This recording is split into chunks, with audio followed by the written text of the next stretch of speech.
Alright,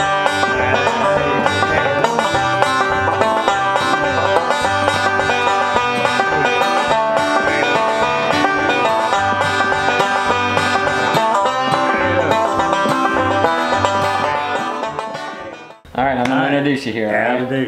Alright folks, this is my pap. If you've watched our videos on the channel, you will have heard I refer to Pap and the Big L, who's behind the scenes here, throughout many of my videos, because without Pap I wouldn't even know what a banjo was and wouldn't know where to begin. So I guess we'll go ahead and get started, and why don't you go ahead and tell me and everybody else about your childhood, what it was like bringing up, where you were raised. Enough time to tell that. You got it. No, my childhood, I was just born in the head of a holler.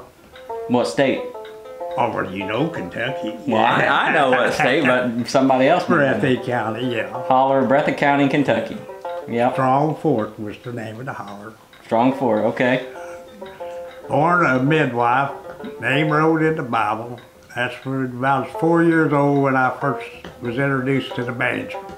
At 4 years old, you were first introduced to the banjo. Uncle Bill Knox and Aunt Lizzie, which ain't my uncle, that's just what you call old people. They weren't of relation to you? None at all. Okay. But they stayed in the house we had, and he was a blacksmith, and he shot coal, and that's how he paid his rent. Helped Paul, he made a lot of stuff for us.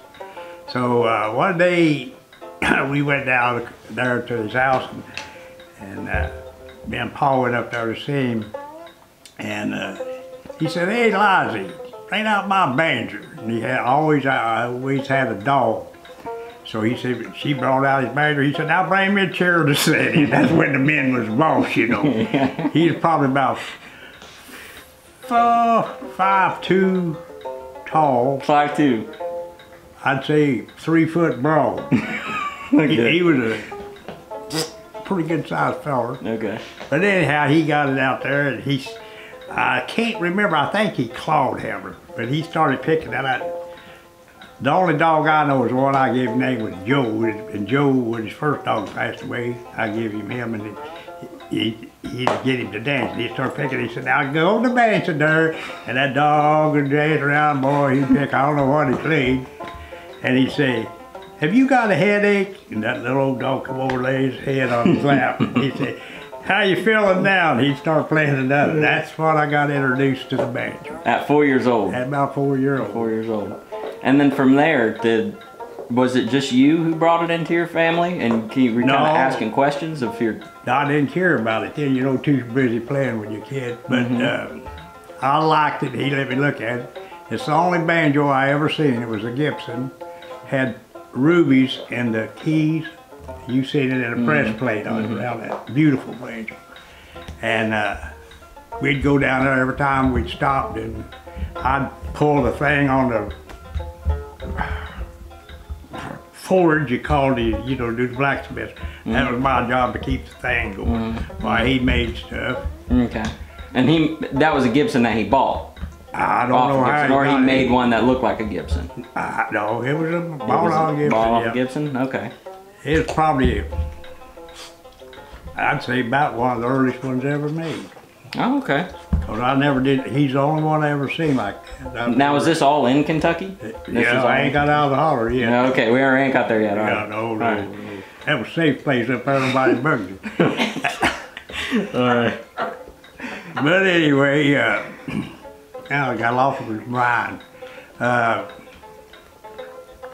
mom and Uncle Grover played, but I never seen them play when I was up in there. They said my grandma, my mom's mom, played.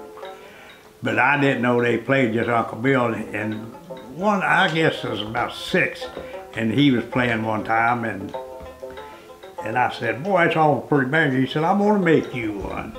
I said, "Yeah." So we went and got a coffee can, and everything was metal back then. Went out there in the woods and cut a hickory stick. Okay. And he made me a 5-string, but I don't know whatever happened to it. It come up missing one time.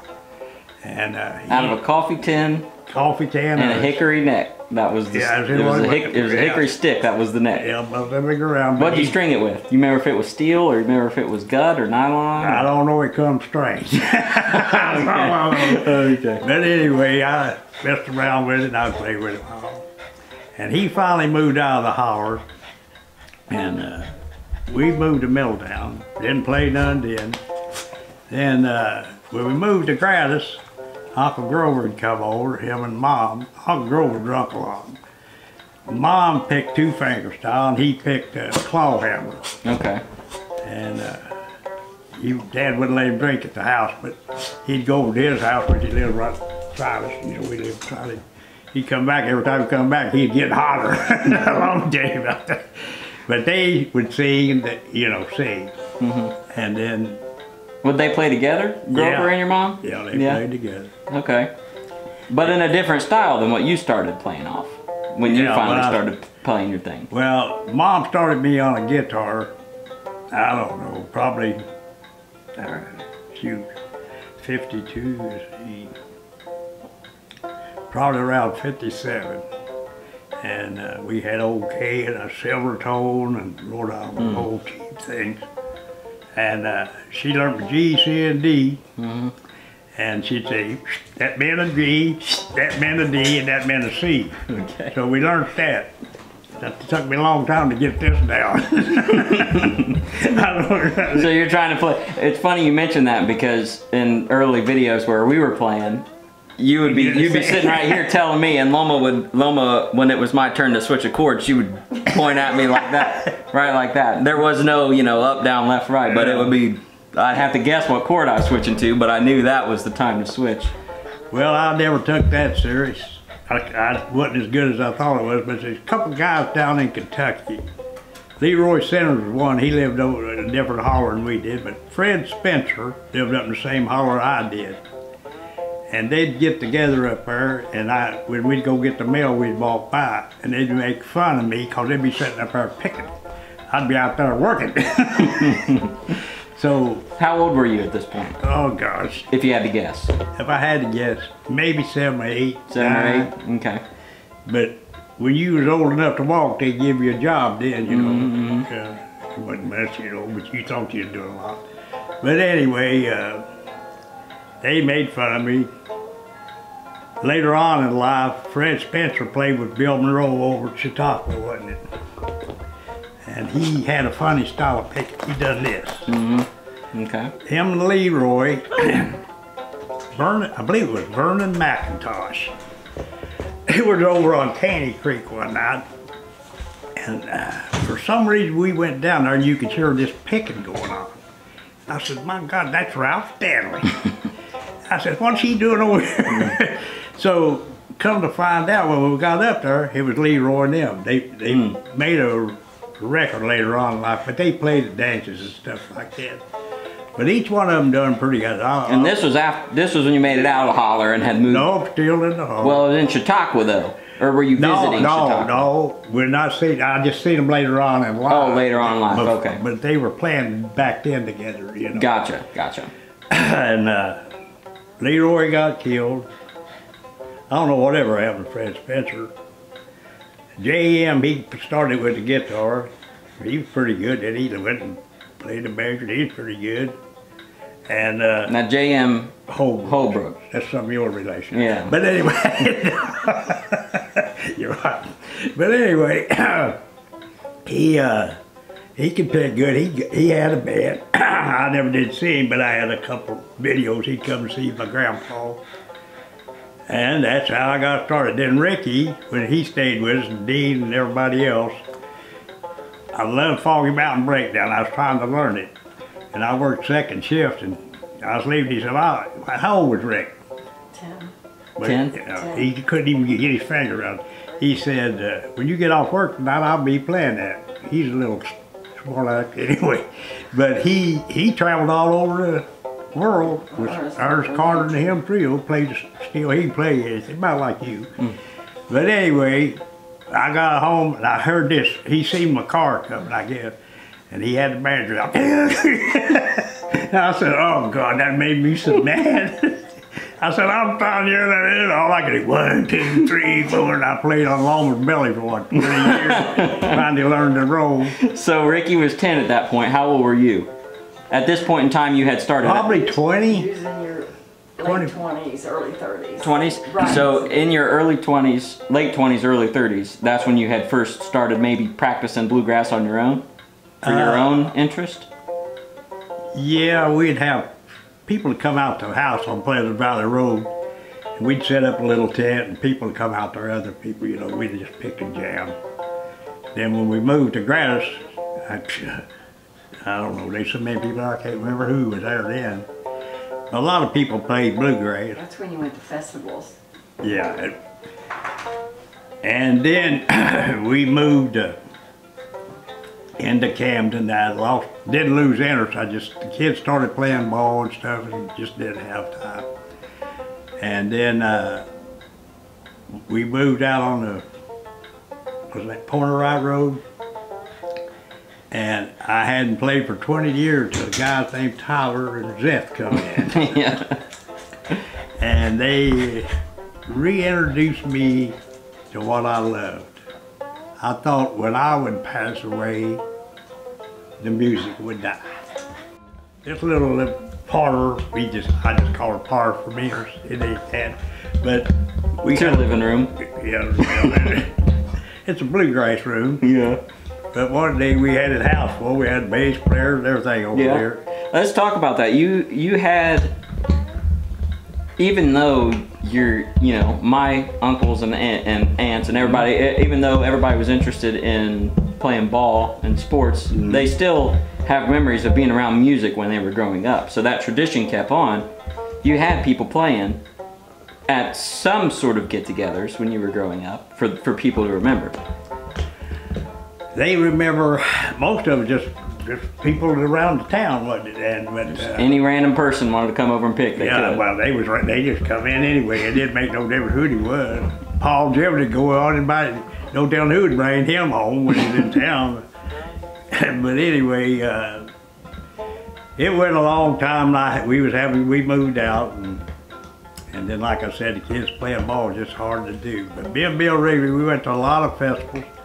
I met a lot of good bluegrass pickers, but the best time was when you walked out through the field and you see little kids, 5, 6 year old, that make you look mad.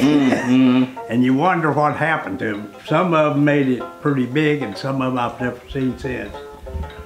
But I met most of the bluegrass pickers around at that time. I know most of them. I know of them, around them. Around this area, I know a lot of good banjo pickers. And I don't know, then you come along, made me sick. So as far as the banjo goes, when you were 4, you were exposed to the banjo for the first time. Yeah. Uncle Grover, who wasn't really, or this was Uncle Bill, you said Uncle Bill, yeah. Who wasn't really an uncle at all. He just a fellow. Just a holler man. Holler man. You're exposed to it there. Right. How did your mom or Uncle Bill or Uncle Grover get into it? Was that a tradition they grew up in, or was that a tradition that they thought it sounded good and wanted to bring it to the family? They never talked about it much. They never played when their family got together back then. It was after we moved to Ohio and we moved out to Pleasant Valley Road. That's when Dad and Mom started playing a little bit together. I didn't know Uncle Grover could play. They told me my other uncle, Wig, he could play, but he was always drunk. I never known him to be so. The history before that is a crapshoot. Nobody knows. Nobody knows. All thing I've ever been told that women wasn't allowed to pick back then. But Uncle Grover, they said he picked an association, dances and stuff like that. I can't believe that to me. But anyway, he moved to Campton, Kentucky, and gosh, a lot of them bluegrass old guys had come to his place for their own business, and they had picked there. So I got to meet a lot of guys like that. But the bluegrass, I don't know, it's in your genes, I guess. You're into it now. You're bringing them back from way back in the past. Yeah. They're just remade. Bill Monroe said one time, if the song sells one time, bring it back a few years later, he'll resell, and you can see that by all these musicians. And that's something I've learned when, you know, most folks know that I started in bluegrass style. That's what you were interested in, what I knew of, and you know, these old essential bluegrass tunes, your Pretty Polly's, you know, they can be traced back much further than, you know, the Ralph Stanley Brothers version, Ralph Stanley and whatnot, and a lot of these old tunes, and a lot of old, you know, Cripple Creek and whatnot, what have you, to find out that there's actually words to that song, and you know, it was played way longer, way before Scruggs ever came along. It's something that is what piques my interest. All that stuff, they had no camera. Didn't even have photographs. Usually people didn't have cameras, I guess, back then. But most of it, you could, a lot of times you could just hear the sound of the music. Didn't know who was playing, but it echoed through the mountains. But it was just like, when I was little, when we go back home after we moved up here, it was like, it always fascinated me. It was just getting to be about daylight, and on the main highways you see smoke coming out of the chimneys as getting breakfast ready. So that was, and boy, when you get up there you could smell, oh God, that was good. That was fine life. Well, anything else you want to share before we close out here? Any final closing statements? We're gonna cut and we're gonna pick one, whether you like it or not. We're gonna pick something for, even if it's 30 seconds. Anything you want to close out with? Yeah, thanks for videoing me. Put me out there. I'm supposed to be incognito. I don't want to be out there. Okay, well, it's too late. I don't even want to agreed pick. to it. I didn't have no choice. He had a choice. Okay. I just want them to know I love you and I'm proud of you. All right. Well, everybody will be interested. If nothing else, I'll be interested to look back in 20 years and reflect on the conversation.